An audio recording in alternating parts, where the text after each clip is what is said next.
கடலூர் மாவட்ட அரசு மருத்துவமனை பெண்கள் வார்டில் கழிப்பறை, குளியலறைகள் சுகாதாரமற்ற நிலையில் உள்ளதுடன் தெருநாய் வார்டு வரை வருவதாக நோயாளிகள் அச்சம் தெரிவித்துள்ளனர். இதுகுறித்த கூடுதல் தகவலை செய்தியாளர் கண்ணதாசன் வழங்கிட கேட்கலாம். கண்ணதாசன், வணக்கம். நோயாளிகள் என்ன புகாரை தெரிவிக்கிறார்கள்? முழு தகவலை சொல்லுங்க. வணக்கம்.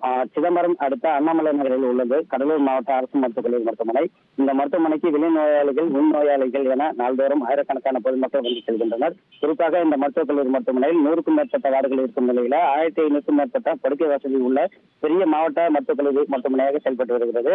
இந்த நிலையில பெண்கள் சிகிச்சை பெறும் 10வது வார்டில் சுமார் 40க்கும் மேற்பட்ட உள் நோயாளிகள் சிகிச்சை பெற்று வருகின்றனர். மேலும் அவர்களுடன் அட்டெண்டர் தங்கி இருக்கும் நிலையில் அங்குள்ள கழிவறை மற்றும் குளியலறை அறை 2 மட்டுமே இருப்பதால் சுகாதாரமற்ற நிலை இருப்பதால் நோயாளிகள் அறிவித்து வருகின்றனர். மேலும் நோயாளிகள் மற்றும் அட்டெண்டர் சாப்பிட்ட பின்பு கழிவுகளை குப்பை தொட்டியில் போட்டவுடன் திருநாய்கள் வார்டுக்குள் புகுந்து உணவு அருந்துவதால் சிகிச்சை பெற்றும் நோயாளிகள் பாதுகாப்பிற்கு தங்கியுள்ள உறவினர்கள் நாய் கடித்து விடுமே என்ற அச்சத்தில் இருந்து வருகின்றனர்.